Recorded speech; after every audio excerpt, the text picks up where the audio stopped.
Okay. Be'inyan ze shel rikuz kol hakochos upinoi halev mikol inyanei olam bizman hatfila.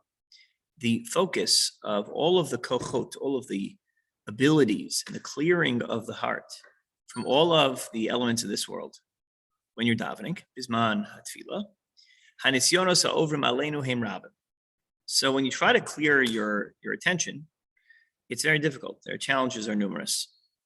The other day, whatever was having some challenges just in terms of focus, productivity, and I really focused my tefillah on those yanim, and I used many of the eitzos that we've been learning about, and I had a really successful day because of that. I think it was that. I think it was because you asked. I find that generally speaking, that if you really focus on the davening of a certain inyan, you'll have more success in that area. I'm not saying it's going to be perfect, more success than when you just kind of assume that it's just part of life. You know what I mean? You don't. So a lot of the things here are not just theoretical; they really do work. I want you guys to know that. So when it comes to clearing the heart and opening it up to Hashem, it's very difficult. Anu bekivun achushim atfila kasher nimtzayim betilta derech bein hashaf pnui liskavein litchonein l'tfila karoi. We're busy with the path, with life, with our jobs, with our finances, with our families, with our whatever it is, right? So all those things, it's not clear necessarily to engage in open prayer.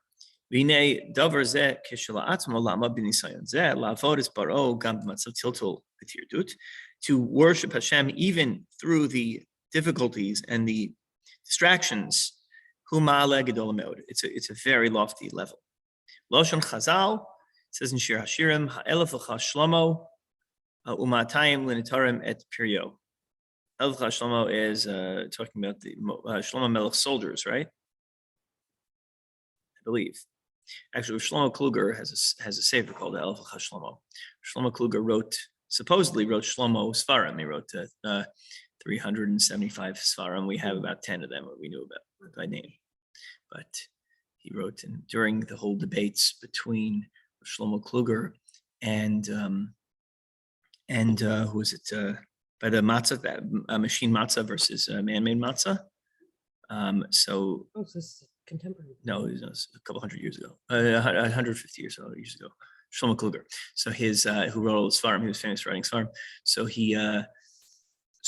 his counterpart said to him, Shlomo Kluger said, we can't accept the machine matzah, they're not kosher. So the disputant said to him, you obviously put out this whole treatise criticizing the machine matzah, but just because you wrote a lot doesn't mean anything. I know you like to spill a lot of ink for useless purposes. That was like the dig he gave him. Oh, right. That's That was of Shaul Yosef Nathanson. But there were huge packets came out from each of the rabbis groups. All of them, came together and to fight over this issue of machine matzah, man matzah. But anyway, so that's that. He has a sefer called Ha'elef L'cha Shlomo. It's based on that pasuk, Shearim. But here he says the Chazal are saying on that pasuk, Ha'elef L'cha Shlomo ma'asayim Torah met piryo, halomei Torah b'mkomo notel schar ma'asayim. One who learns Torah in his place takes the reward of ma'atayim shelo b'mkomo elef. So what? Because this is matayim. Matayim is 200. So. Reviewed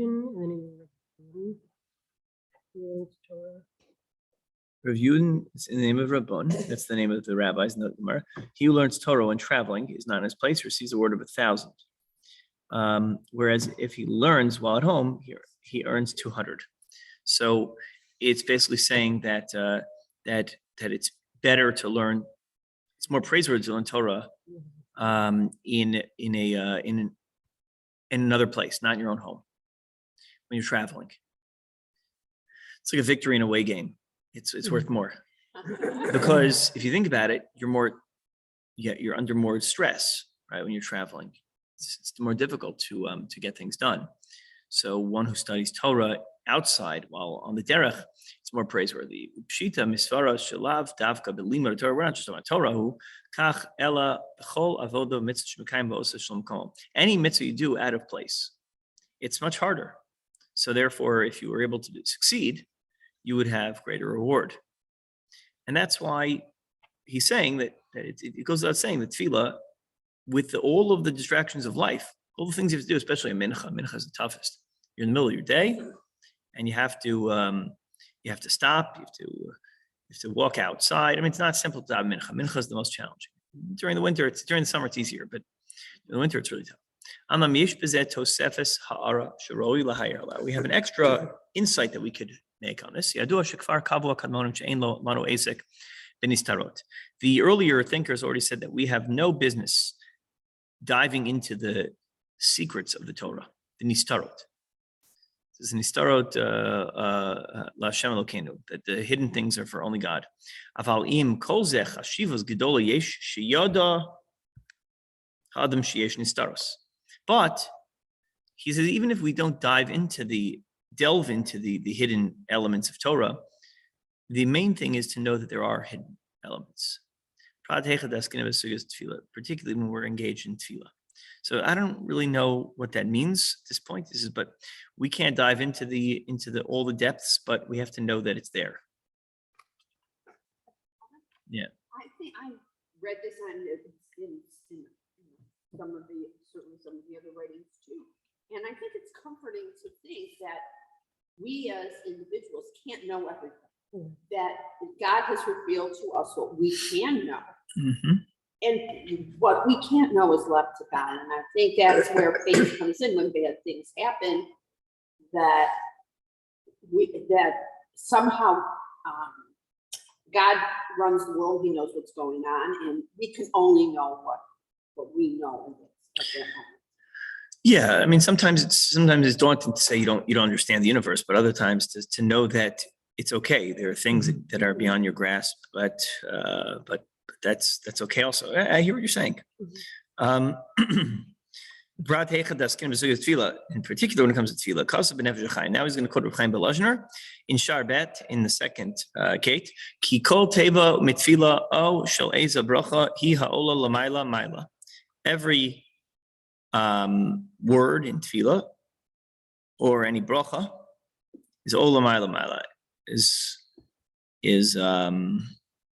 above and beyond. Aidei mare klin kalin the godfin the natlin law. This is here lashon of Zohar. It sounds like mare kalin the gedafin the natlin law. Ascends to lofty heights by means of the winged angels in charge of speech. All right. Okay. So that means that tefillah is brought upward to Shamayim via the angels. The angels elevate our prayers upward. Lif'ol pulata, to do their work. B'sharsha ha'elyon, in the upper shorosh, the upper root ha'elyon, hamiyuchad la. I think I told you about. There's a musician named Michael Shapiro. He was like kind of like a wacky student of Shlomo Karlach, which is like, I guess that's redundant to say that.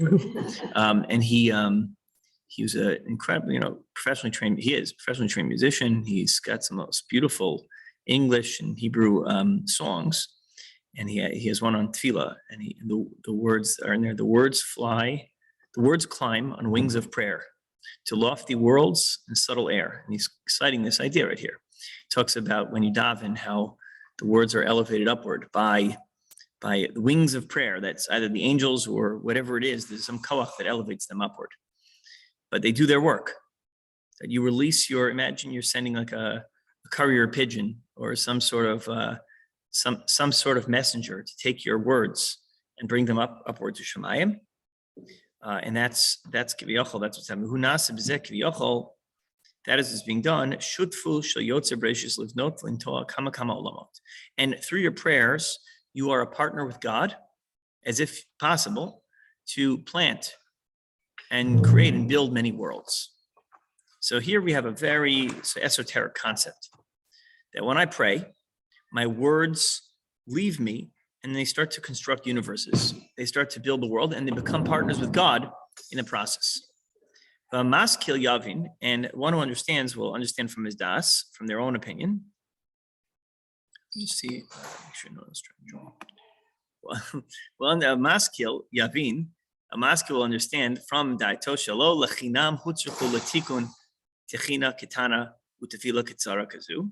Everyone knows that it's not for any reason at all, not for naught, that we need a little supplication, a little prayer, a little short tefillah, right? Such that Kizu Kuf Chaf 120 Zakenim Umehem Kamanavim from the 120 elders and prophets. El Shehema Hesigu Baruch Kacham. We're talking about the Anshe Knesset Gedolah here. 120 who established all our prayers. The Anshe Knesset Gedolah, the men of the Great Assembly, and the prophets among them, initial ones, that understood the Ruach HaKodesh, V'asagas Nevuasam, and through their prophecy, Hal Yonav and Hira Lahu, because again, it's the end of Bayis. It's Bayis Rishon, right? Through before Bayis Sheni. So Anshe Knesset Gedolah, Shemona Tzadik is the last one. And then we find that Mordechai was one of Anshe Knesset Gedolah. This is prior to Bayis Sheni. But they had the prophetic ability a little bit, at least Ruach HaKodesh. What is he writes Techina? Techina, it's this yummy dip that you put on your falafel. Techina is a right. No, Techina means the supplication of prayer. Litchanen before Hashem to Vet Chanan. Yeah, because if you eat Techina, you'll be praying afterwards. And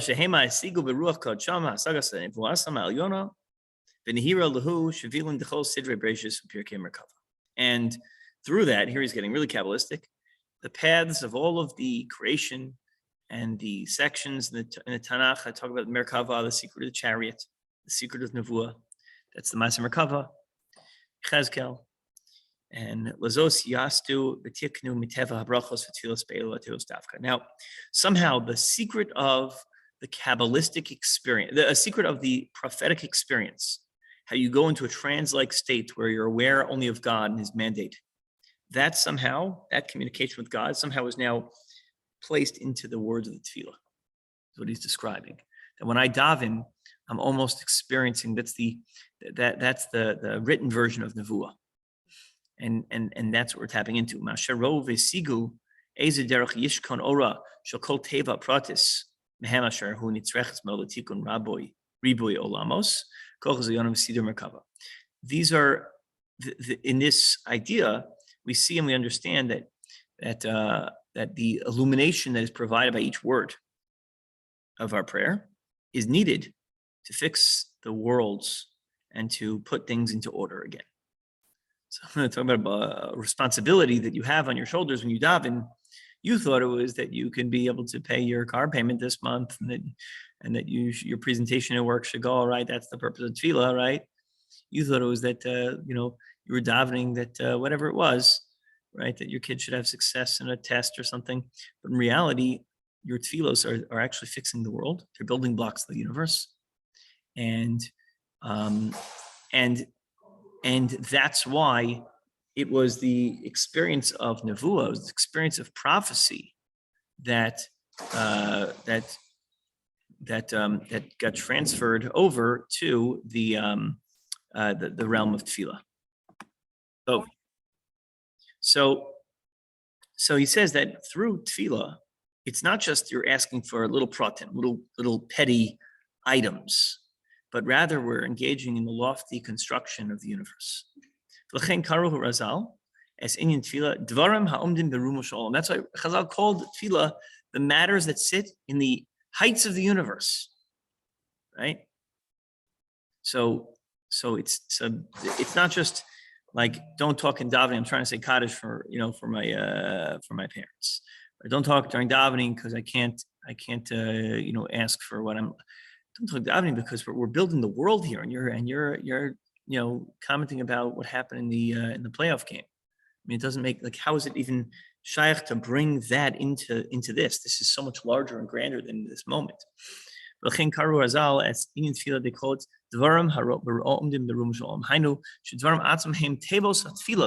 that we say, the words of prayer, are omdim ru'al olamos. They're standing there holding up the world. They're pillars of the universe. V'gam b'perek Gimel kasav zal sheme'es shetikna Tiknu abias goel. Baruch hu lo haya v'lo yeh shum tefillah pratis domeh lechaverta shkodma v'charel klal. From the time the universe was created until the time when the Mashiach comes, no one tefillah will be like another. That's incredible, right? They say the same words every day, your whole life, 3 times a day. But no one tefillah is the same, and not for one of us. And no situation is the same, and no reality is the same. The levushin, the lavish safra, for the clothing you wear in the morning, lo lavish ramasha, you wear even lavish ramasha. You don't wear it in the afternoon, you don't wear it in the evening. Wear ramasha is afternoon, I assume. In the morning, it's not the same in the evening. Fine.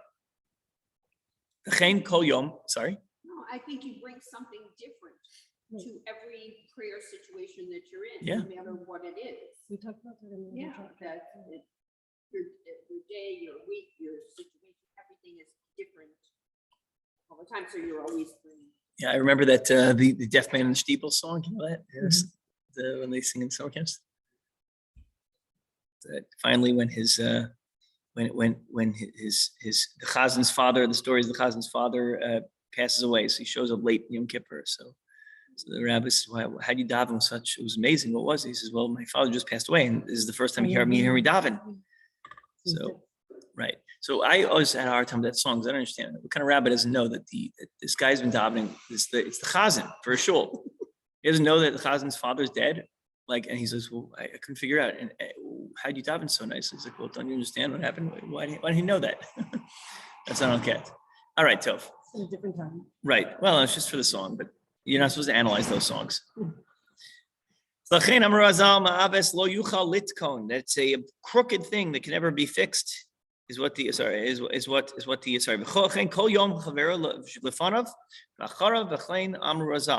every day before that and before that is different. As Chazal say, muvat, a crooked thing which is broken, lo yuchal litkon, cannot be fixed.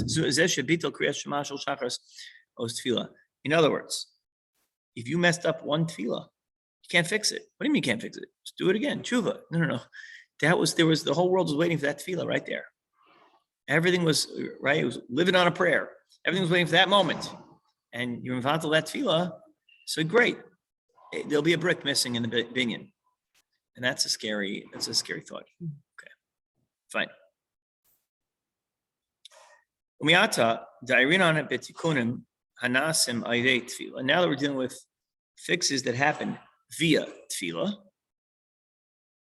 ve'habinyan hanivne al yedei avodaseinu. One second, I apologize.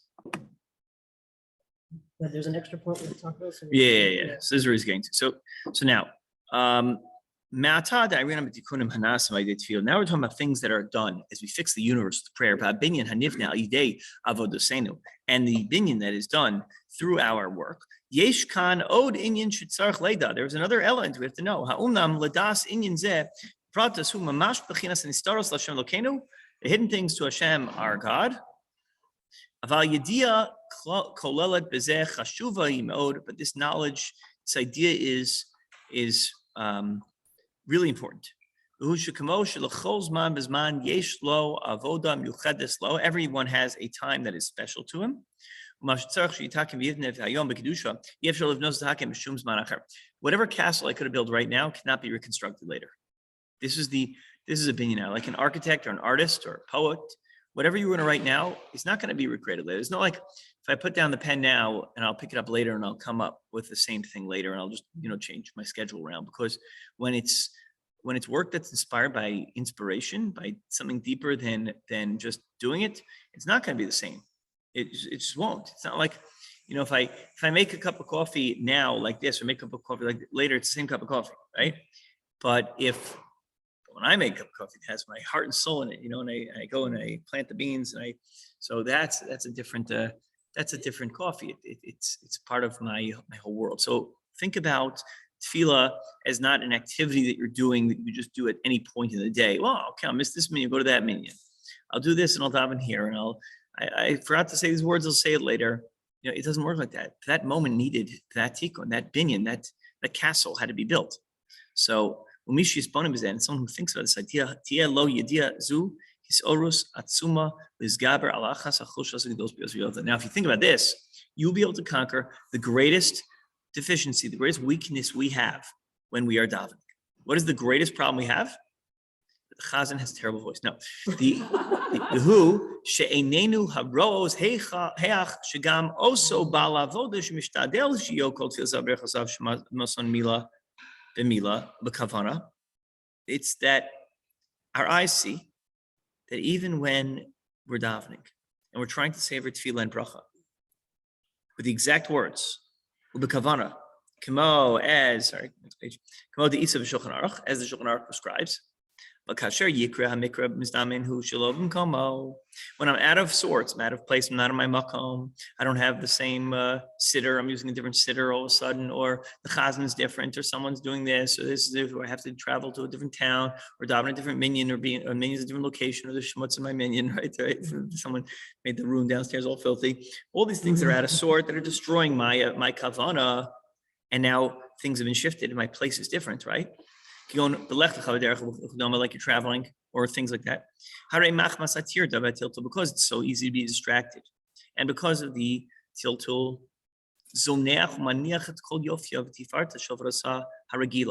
it drains all of the beauty and all of the majesty out of the regular avoda. When you say it quickly, to discharge your obligation, to get it over with. So until you don't recognize anymore avoda klal leumas avoda so bisman asher hu b'mkomo haragil b'sheket b'shalva. And it's not like where your tefillah, where it's quiet and it was peaceful. Think about this: you go and travel to a relative, and they daven in a shul where they daven so much slower than your shul. It's just too slow for you. They daven so much faster than your shul, or you're accustomed to whatever it is, and it just throws you off. The whole tefillah is just not nice for you. So that idea, the hardest thing in the world, right, is to try to tap into that moment and be there. So what are you supposed to do? So first of all, you have to try to recognize that for a reason, that's the castle you're building now, right? That's the binyan you have to construct. It's in that place, in that time. That's where you are. Doesn't mean you have to place yourself willingly in a place where it's not going to be holy for you, but that's your binyan, right? I recognize that my kavana personally is not the same when I'm davening here, because I'm always mindful of, oh no, am I taking too long? And I end up davening much shorter than I would like to, because I'm always worried as a rabbi that then they're going to wait for me. So I don't want that to happen. A little quick story. Chaim Kanievsky Zatzal, such a humble man, not realizing that he not wanting people to wait for him, he would willingly just sort of daven on his own and say the Shema on his own. And so someone once asked him, but they would wait for him anyway, of course. But someone has asked him why he always said in Shema, Kel Melch Ne'eman. He said, because Kel Ne'eman is reciting Dam B'Yechidus on your own. So you have to have a certain number of words, and there's 3 missing words because the Chazan doesn't repeat Hashem Elokeichem Emes. So you have to say the words beforehand when you're down your own, Kel Melch Ne'eman, to make up 3 words. You have the requisite number of words in the Shema. So he was davening the minyan, but he always said Kel Melch Ne'eman because he didn't want anyone to wait for him, and he didn't think they would wait for him. So he's like, but wouldn't you believe it? Every time I daven Shema, they happen to finish the exact same time. My parents just told me that. You heard the story? Someone just shared this with me. It was amazing. They told me that. They said, Yeah. why do you, they didn't say it was with. They asked him why he always says Kel Melch Ne'eman. Oh, So he said, because I don't want people to wait for me. And my dad said, he was like, it's so amazing. It just happens to be every time I finish. That's right when the chazan. Right, but it didn't occur to him that they were waiting for him. That was like, so you have to be a little bit arrogant to realize that you're in a position of authority where people are waiting for you, right? So I go the other way. I err on the other side. It's a problem for me. It's my struggle is that I go too fast because I'm always worried. I'm panicked, right? I hear someone finish. I hear someone this. Someone's walking. Someone's talking. I better finish. And it's a problem because then a lot of people are still davening. So I try to block that out and do my proper tefillah. When I travel, I spend a lot longer time on my Shemona Esrei. It's not conscious. It's just what happens. Anyway, so he named Milvad Milas Miskaber Bavoda Gam Shalom Komo Hare Mikoch Yisod HaNizkar Yesh Bezeh Odin Yinistar. There's another element that is hidden in all this. Shivadai Sheish Yonim Yuchadim and Yitzrachim Latikun. There are things that for sure have to be fixed. Ulahasos b'makom hazeh dafka. V'rega hazeh shu nimsa sham harei hu hazman lasos avodah zu. To know that this is the time. It's the time and the place. This is the moment that was waiting for you to say these words. We know that by a korban, if you pass the time that is required to bring it, korban's no good. You have to bring it during these sets of hours, and you have to eat it during the certain set of time, whether it's one night and a day. If you don't, it's batal. It's considered a delayed korban.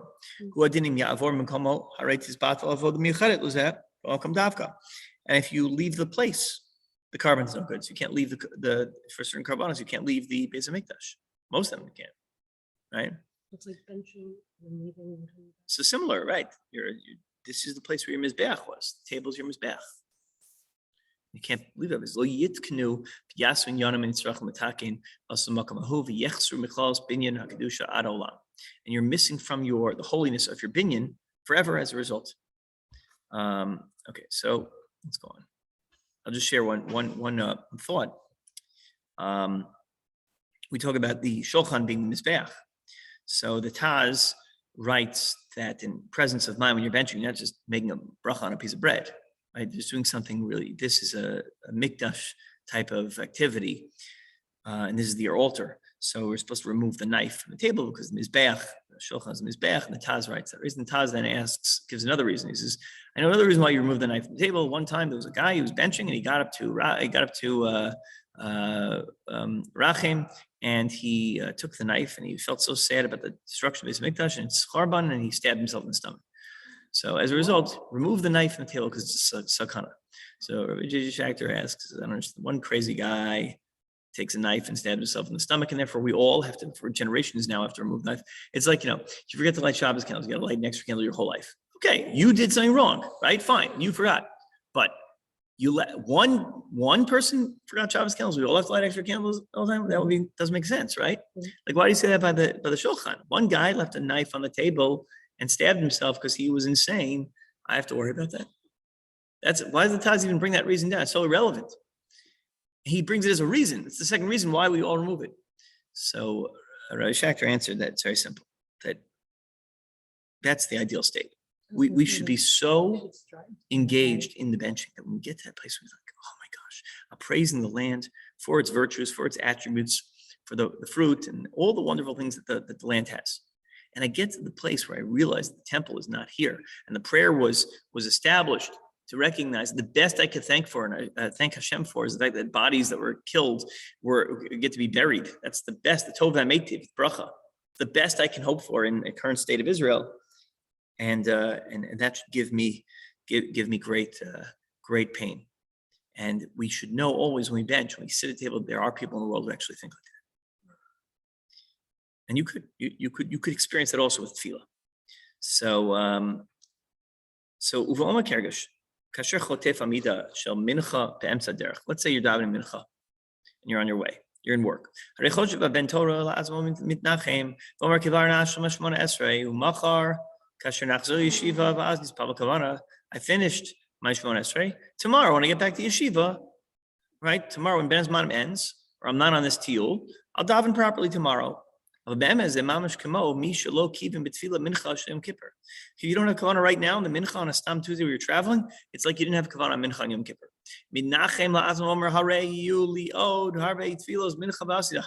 I'll have a mincha next week. It's Yom Kippur. You're not going to get a Yom Kippur mincha back. So you have to think of it like that. What a holy day. I cannot, this is it. This is the only opportunity. Or think about what you're thinking right before Ne'ilah. Right? Like, this is the moment. It's either now or never. And you have to think about that like every tefillah. Because that moment won't be recreated in time. You, your age, your mindset, your place, the weather outside, whatever's going on in the world, the chazan, all the circumstances, the shmutz, no shmutz, all of that is there in that moment for you right now. So now, how do I make that tefillah the greatest it could be? Or the most, because it's the only tefillah of its kind. There will never be a tefillah like this again. Even if you're exhausted from fasting, you break behind the pain and the headaches and whatever else is bothering you.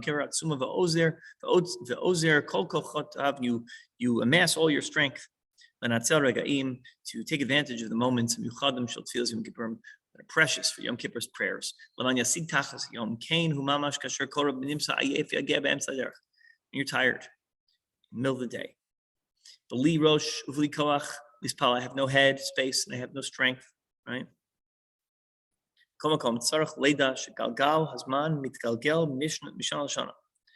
Time turns around every year is different. Rosh Hashanah Yom Kippur, Yachzor Shana Haba. Yes, Rosh Hashanah Yom Kippur will come back next year. L'makom en gilgul kavua. But to the place, rather even time will return. Tuesday, Mincha on Tuesday will become Mincha on Wednesday. And Yom Kippur will come back next year. And Rosh Hashanah will come back next year. That's true.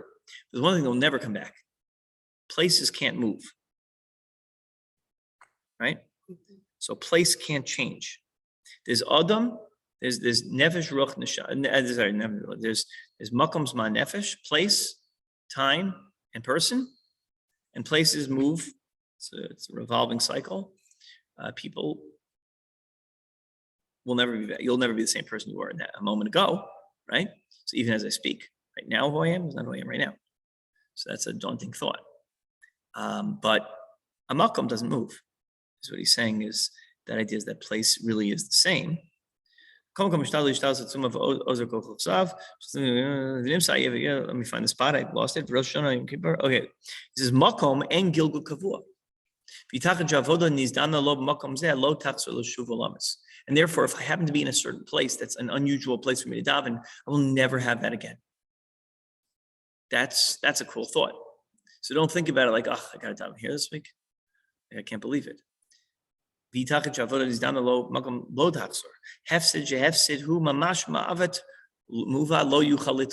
Shlomo said, it's a crooked thing that can never be fixed. And a gap that can never be filled. Again, kasher shakol lirvot simono. When you make a shakol bidvaro to quench your thirst, and then you look at the camera with Sprite in your hand. I don't know why people are always drinking Sprite to quench their thirst. Nobody's ever been really thirsty and reach for a Sprite. And you do this. And sometimes the brokenness is greater than that which is intact. It's a phrase that's employed by Erevin. It's more of the fence broken than standing. Right? That's parutz meruba omed. Sometimes there's more brokenness than fixed. Miodeh eza binyan otikun. Who knows which building, which fix? Shel kedusha chakelo. I was waiting for your prayer, waiting for that word to fix it, tip it over the top. In the end, you're going to be despondent, depressed because look, you waited for that whole moment. All right, I'm just trying to find a good place to break. I don't see one. You know what I could break that? Yeah, after this paragraph. And the Bali Avoda, the people who created, who work on this idea of Avoda, of Tefila, they say that this is hinted to in the words of Chazal, the Gemara in Yoma, Pevav. What is a Baal Tshuva? Let's get to the heart of it. Who's a Baal Tshuva? It's like the old the story that the Bachar comes to see the Ger Rebbe. He's learning in Shayashiv. And which is predominantly a what do you call it, a Baal Tshuva yeshiva, but they also have, people who are from birth here as well. This is where you learn, tells the Rebbe, but I'm not a Baal Tshuva. So the Rebbe says in Yiddish, well, why not? Like, what's wrong with being you should be Baal Tshuva. Every day you should be a better person than you were. Shabbat the Ado Davar Avera V'Nitzal Menu, something, and Avera comes to your hands and you're saved. Imagine you're about to sin and you stop yourself, right? The only way I picture that is like you're about to eat a donut and you're like, don't do it. Like that's like the hardest thing in the world. Boso perak, boso makom. It's not impossible. You're stronger than you think. Mefarish Rashi, hainu shechazar lamakom she'avar sham ha'avera. It means that you went back to the place. This is Rashi and Rambam, where the avera was done. Sham chazar al nisayon, and you exposure therapy, right? You tried it out and you backed away. Kimoaz ve'amad bo lo nichshal. You stood there and you didn't collapse. The Rambam says, what's about Tshuva Gemura? A person has also the same strength and the same reality. And he talks about a sin between man and woman, the same man and woman, the same this. And you didn't sin this time.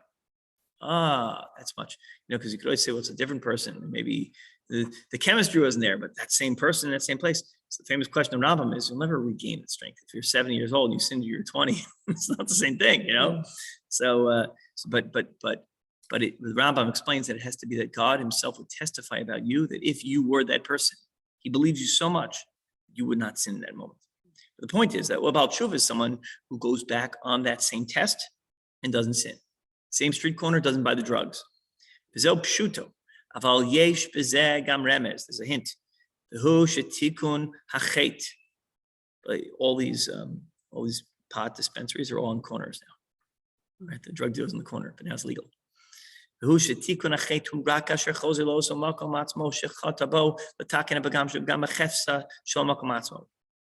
tikkun achet has to be going back to that very place, Meirei and Yanei b'chol pinota avoda. Kigon Rabbeinu Yonah v'Shari Tshuva, like Rabbeinu Yonah who wrote the Shari Tshuva. Shara B'Seinu, Rabbeinu Yonah wrote the Shari Tshuva because he was apologizing to the Rambam because he had issued a ban on the Rambam's works. So he dedicated his life to repenting for that sin. Ultimately led not only to the burning of the Rambam's books or Nevuch and others, but then the famous piyut that we see on Shalish Surfimation, when they burnt all the Talmud in Paris and all over Europe. And Chilmi Paris testified that was a punishment for burning the Rambam's books earlier, hundreds of years earlier. So this Shavuos, I think one of we're going to be doing a theme on Shavuos night. The Mishmar is going to be great debates, great machlokas in history. I think David Shivitz told me he's going to talk about the attack against the Rambam. So that's interesting. Okay, so that's a little advertisement. But in any event, the Rabbeinu Yonah dedicated his life to tshuva. Rabbeinu Yonah says, you don't have to go back to that place. That would be crazy. Who goes back to the corner where they bought drugs? That wouldn't help a former addict. In other words, you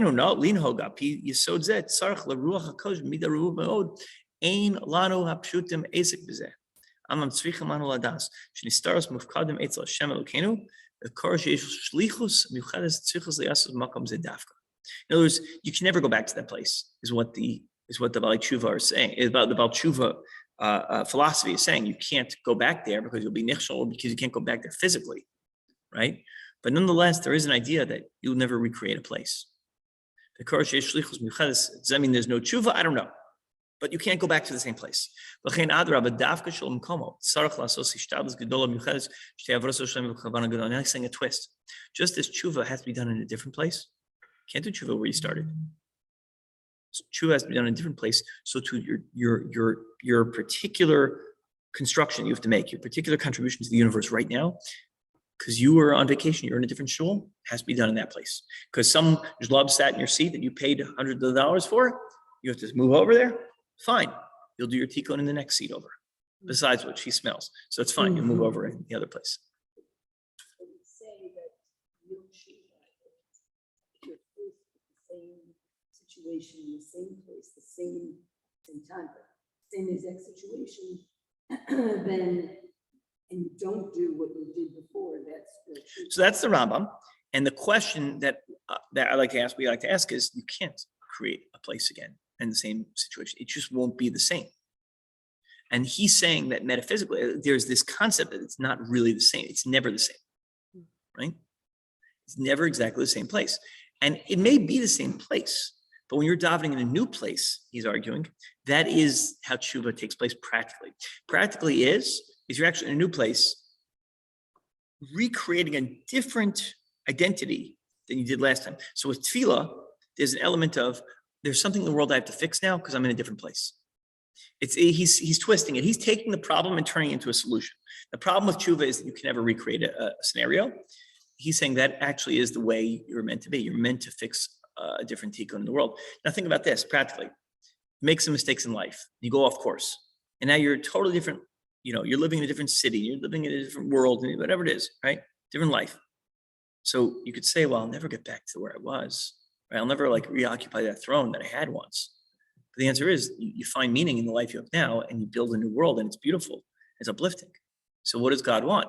So maybe you were banished so you can actually do something great in the new place and recreate there. So that he's giving a different perspective. It's a very beautiful approach.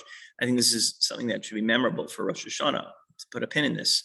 This is a very powerful Torah about recreating. I'll just point out, I think there's a Rav Tzadok Cohen who says something, or Be'orsh pointed out to me, it's a radical idea, but that, you know how you only do tshuva if it's the same person, the same place? He says that a person has to actually go out of the way to recreate the scenario of the sin and then withdraw. That sounds like risky business to me. You know, tie your arm up, get the needle ready, put the heroin and shoot it, and then don't do it. Stop right beforehand. Like, that sounds a little crazy. Like, why would you ever do that? But that's like extreme chassidus there. It's an extreme approach. But this, I think, is an elegant solution to the problem that says tshuva never will revisit the place. But that's the point. The point is that there's a different mountain to climb. There's a different summit you have to go up now, and that's part of the world that you're supposed to build. I like this solution very much. It doesn't fit with the Rambam very much, but it's good. It's a you know what it is? It's a Shari Tshuva. It's Rabbeinu Yonah's Tshuva approach. Rambam's Tshuva approach is different. And the way we explain Rambam is that Kadosh Baruch Hu would testify about you that if you were there, you would not make a mistake. That's the Rambam's explanation. All right. And Rav Tzadok would say, no, you actually have to be there and do it again. All right. Everyone should have a great day. Thank you, Rabbi. You're most welcome. Risha, Thank you, feel Rabbi. better. Thank Better, you. Risha. Bye.